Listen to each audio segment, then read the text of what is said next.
Aryan invasion theory या आर्यन आक्रमण सिद्धांत एक झूठ है, एक ऐसा साइकोलॉजिकल हथियार जिसे आपकी रगों में उतारा गया ताकि आप कभी सिर उठाकर ये ना कह सके कि ये जमीन आपकी है, कि ये सभ्यता आपकी है। ये कहानी शायद आपने और मैंने हम सबने स्कूल में पढ़ी है कि लगभग 1500 BC यानी आज से करीबन 3500 साल पहले सेंट्रल एशिया से कुछ गोरे लंबे चौड़े आर्यन लोग घोड़ों और रथों पर सवार होकर आए। वो अपने साथ वेद लाए, संस्कृत लाए और एक महान सभ्यता की नींव रखी। और उन्होंने यहाँ की एक महान पहले से बसी हुई सिंधु घाटी सभ्यता को खत्म कर दिया और यहाँ के मूल निवासियों जिन्हें द्रविड़ कहा गया उन्हें या तो गुलाम बनाया या दक्षिण की ओर धकेल दिया। सुनने में कितनी सीधी कहानी लगती है ना? एक विजेता कौम आई और एक कमजोर सभ्यता पर कब्जा कर लिया। दशकों तक ये कहानी हमारी किताबों में छपती रही, हमारी नसों में दौड़ती रही, लेकिन आज सबूतों के साथ हम उस हमले को नाकाम करेंगे। चलिए इस पूरे केस को एक एक करके खोलते हैं। किसी भी झूठ को समझने के लिए ये जानना जरूरी है कि वो पैदा कहाँ से हुआ और उसका मकसद क्या था। आर्यन आक्रमण थ्योरी की जड़ें भारत की मिट्टी में नहीं बल्कि 19वीं सदी के यूरोप में है। ये कोई अचानक हुई वैज्ञानिक खोज नहीं थी बल्कि उस दौर की राजनीति और जरूरत का नतीजा थी। ये वो दौर था जब भारत पर ब्रिटिश हुकूमत अपने चरम पर थी। इस कहानी को पॉपुलर करने वाले मुख्य किरदारों में से एक था जर्मन लिंग्विस्ट मैक्स म्यूलर। उसने और उसके जैसे दूसरे यूरोपियन स्कॉलर्स ने देखा कि संस्कृत, लैटिन, ग्रीक जैसी यूरोप की भाषाओं में बहुत समानताएं हैं। तो उन्होंने अंदाजा लगाया कि इन सब का कोई एक कॉमन सोर्स रहा होगा, एक मातृभूमि रही होगी जहां ये सब साथ में रहते होंगे।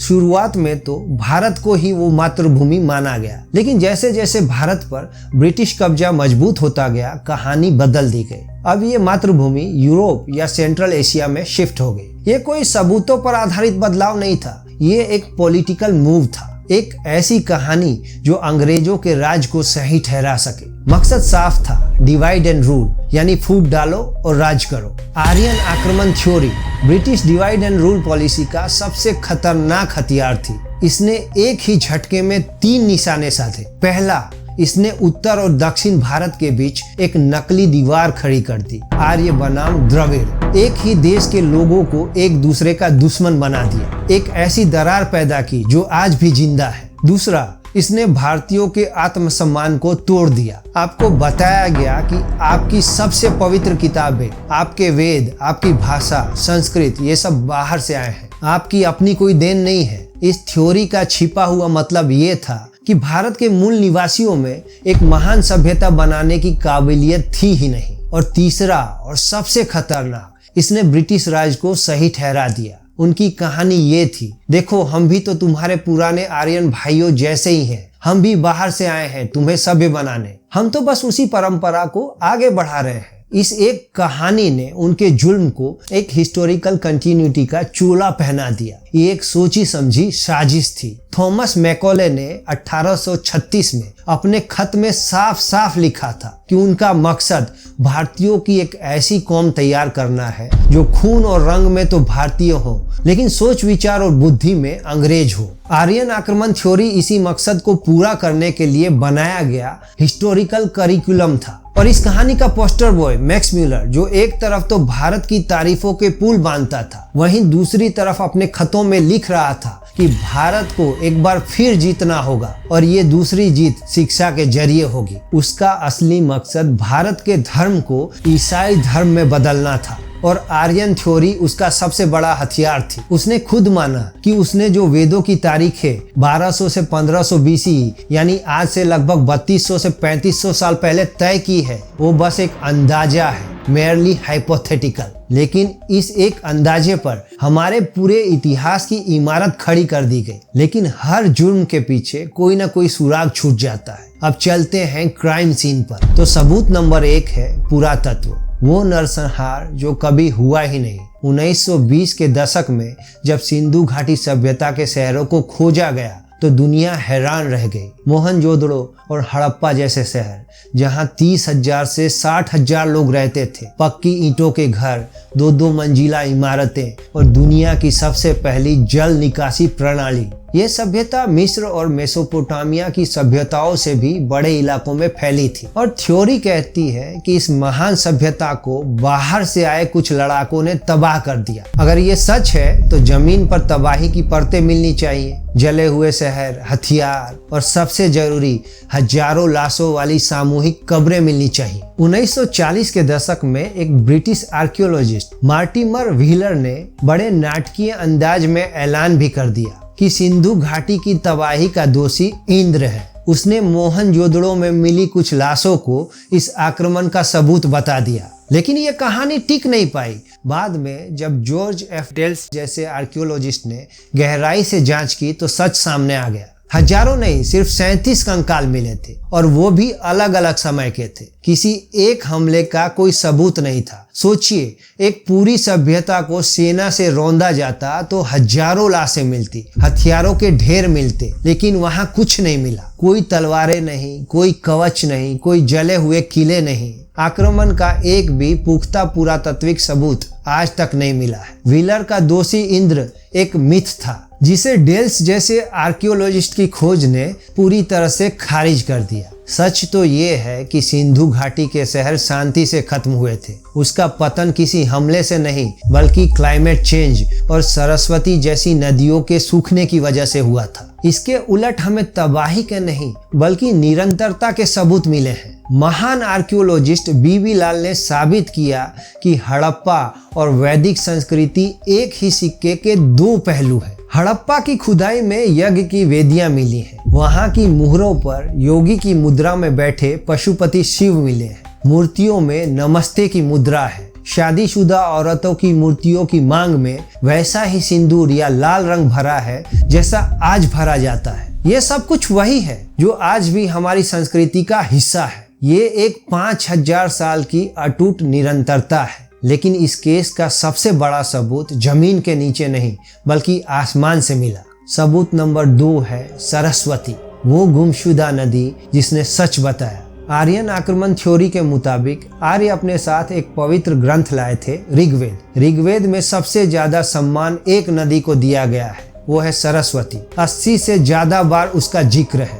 उसे नदी तमे, अम्बी तमे, देवी तमे कहा गया है, यानी सबसे श्रेष्ठ नदी, सबसे श्रेष्ठ माँ, सबसे श्रेष्ठ देवी। कई दशकों तक इतिहासकारों ने माना कि सरस्वती एक काल्पनिक पौराणिक नदी है और फिर भारत की स्पेस एजेंसी इसरो ने इस पूरी बहस का रुख मोड़ दिया। इसरो के वैज्ञानिकों ने सैटेलाइट इमेजरी का इस्तेमाल करके जमीन के नीचे दबे पुराने जलमार्गों का नक्शा तैयार किया। सैटेलाइट तस्वीरों में एक विशाल शक्तिशाली नदी का सूखा हुआ रास्ता साफ दिखाई दे रहा था। और सबसे बड़ी बात, हड़प्पा सभ्यता के सबसे ज्यादा शहर जैसे राखीगढ़ी, बनावली, कालीबंगन इसी नदी के किनारे बसे हुए थे। ये वही सरस्वती नदी थी जिसका जिक्र ऋग्वेद में बार बार आता है। इस खोज ने आर्यन थ्योरी के ताबूत में आखिरी कील ठोक दी और वजह थी टाइमलाइन। वैज्ञानिक स्टडीज ये साफ बताती है कि जलवायु परिवर्तन की वजह से सरस्वती नदी लगभग 1900 BC यानी आज से करीबन 3900 साल पहले के आसपास सूख गई थी। अब आप खुद सोचिए, आर्यन थ्योरी कहती है कि आर्य भारत में 1500 BC यानी आज से तकरीबन 3500 साल पहले के आसपास आए। तो सवाल ये है कि जो लोग 1500 BC में आए वो उस नदी की शान में इतने शानदार भजन कैसे लिख सकते थे जो उनके आने से 400 साल पहले ही सूख कर खत्म हो चुकी थी। क्या उन्होंने एक रेगिस्तान को देखकर उसे सबसे शक्तिशाली नदी कहा? ये नामुमकिन है। इसका एक ही मतलब हो सकता है, ऋग्वेद लिखने वाले लोग इस इलाके में 1900 BC से बहुत पहले से रह रहे थे जब सरस्वती नदी अपने पूरे उफान पर बहती थी। और ये वही लोग थे जिन्हें हम हड़प्पन कहते हैं। वो आक्रमणकारी नहीं बल्कि भारत के मूल निवासी थे। लेकिन कहानी यही खत्म नहीं होती। थ्योरी का एक और बड़ा दावा था टेक्नोलॉजी का। आर्यन इन्वेजन थ्योरी का सबसे बड़ा दावा ये था कि घोड़े और रथ वो सुपर वेपन थे जो आर्य अपने साथ लाए थे और इसी टेक्नोलॉजी की वजह से उन्होंने भारत के मूल निवासियों को आसानी से हरा दिया। रथ को हमेशा एक बाहरी टेक्नोलॉजी माना गया, लेकिन 2018 में उत्तर प्रदेश के सिनौली गांव में हुई एक खुदाई ने इस दावे की हवा निकाल दी। एएसआई की टीम को सिनौली में लगभग 4000 साल पुराने शाही कब्रिस्तान मिले। यहाँ योद्धाओं की कब्रें थी जिनके साथ तांबे के हेलमेट, ढालें और तलवारें दफन थी। लेकिन एक और चीज मिली जिसने पूरी दुनिया के इतिहासकारों का ध्यान खींच लिया। कब्रों में 3 असली फुल साइज रथ मिले। रेडियो कार्बन जैसे प्रतिष्ठित साइंटिफिक जर्नल में छपी स्टडी के मुताबिक सिनौली में मिले इन रथों की कार्बन डेटिंग में उनकी उम्र लगभग 2000 BCE से 1800 BCE यानी आज से 4000 से 3800 साल पहले के बीच बताई है। यानी जिस आर्यन आक्रमण को 1500 BCE में हुआ बताया जाता है, उससे 500 साल पहले ही भारत में एक स्वदेशी योद्धा संस्कृति रथों का इस्तेमाल कर रही थी। वो हथियार जिसे आक्रमणकारियों का ब्रह्मास्त्र बताया गया, वो तो असल में यहीं के लोगों के पास पहले से मौजूद था। और जब सिनौली के कंकालों का डीएनए टेस्ट हुआ तो वो राखी गढ़ी में मिले सिंधु घाटी के लोगों के डीएनए से मैच कर गया। इसका मतलब ये योद्धा कोई और नहीं बल्कि सिंधु घाटी के ही लोग थे। और अब हम इन्वेस्टिगेशन के आखिरी और सबसे निर्णायक सबूत की तरफ बढ़ रहे हैं। एक ऐसा सबूत जो सीधे हमारे पूर्वजों ने दिया है। सबूत नंबर 4 है डीएनए। पिछले कुछ सालों में आर्कियोजेनेटिक्स नाम की एक नई फील्ड ने इतिहास को पढ़ने का तरीका हमेशा के लिए बदल दिया है। हार्वर्ड यूनिवर्सिटी में डेविड राइख जैसे वैज्ञानिकों की लैब अब हजारों साल पुरानी हड्डियों से डीएनए निकालकर ये बता सकती है कि वो कौन लोग थे, कहां से आए थे। इस सवाल का जवाब देने के लिए वैज्ञानिकों को एक ऐसे इंसान का डीएनए चाहिए था जो उस आक्रमण की कहानी से पहले हड़प्पा सभ्यता के दौर में जिंदा था। और वो डीएनए मिला हरियाणा के राखी गढ़ी में। ये इस इन्वेस्टिगेशन का क्लाइमैक्स है। 2019 में सेल नाम के दुनिया के सबसे प्रतिष्ठित साइंटिफिक जर्नल्स में एक स्टडी छपी। इस स्टडी को भारत के जाने माने आर्कियोलॉजिस्ट वसंत शिंदे और हार्वर्ड के जीनेसिस्ट डेविड राइख की टीमों ने मिलकर किया था। कई सालों की मेहनत के बाद वैज्ञानिकों को राखी गढ़ी में एक महिला का 4600 साल पुराना कंकाल मिला, यानी लगभग 2600 BCE का, जिससे असली प्राचीन डीएनए का एक सैंपल निकालने में कामयाबी मिली। पूरी दुनिया की नजरें इस डीएनए के नतीजों पर थी और जब नतीजे आए तो उन्होंने 150 साल पुरानी थ्योरी को एक ही झटके में ध्वस्त कर दिया। राखी गढ़ी की उस महिला के जीनोम में स्टेपी पेस्टोरलिस्ट यानी सेंट्रल एशिया के उन चरवाहों का 1% भी डीएनए नहीं था जिन्हें आर्यन माना जाता है। 0 यानी कि 0। ये इस बात का वैज्ञानिक प्रमाण था कि सिंधु घाटी सभ्यता को बनाने वाले लोग 100% स्वदेशी थे। लेकिन स्टडी का दूसरा नतीजा इससे भी ज्यादा बड़ा था। उस महिला के डीएनए का जब आज के दक्षिण एशिया के लोगों के डीएनए से मिलान किया गया तो पता चला कि आज के ज्यादातर भारतीयों का सबसे बड़ा जीनेटिक सोर्स वही है जो उस हड़प्पन महिला का था। इसका मतलब साफ है, हड़प्पा सभ्यता के लोग कहीं गायब नहीं हुए, उन्हें किसी ने खत्म नहीं किया।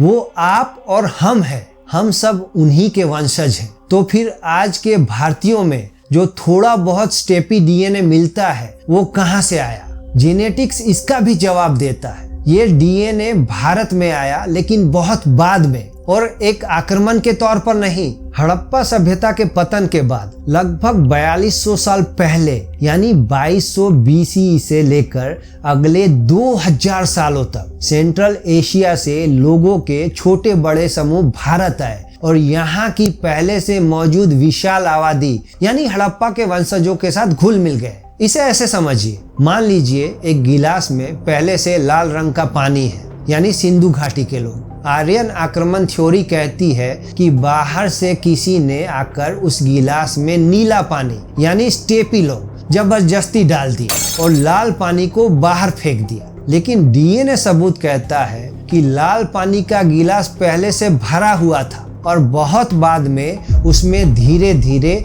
नीले पानी की कुछ बूंदें आकर घुल मिल गई। ये आक्रमण नहीं, आत्मसात था। ये रिप्लेसमेंट नहीं, मिश्रण था।